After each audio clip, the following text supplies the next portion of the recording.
before.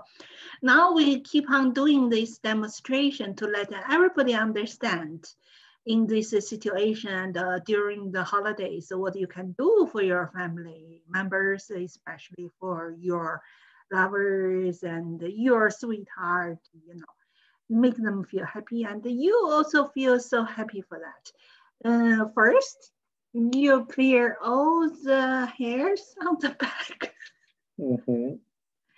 like what I do, just in case the hairs go into your mouth, then tastes not that good. You know that. Yeah. But then after you lift up a little bit for his forehead, then it's a bit easier for you to reach it. Then you start to lick it.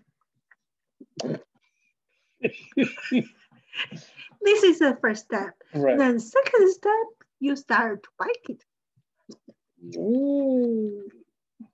Then the third step is put the hair back. Thank you.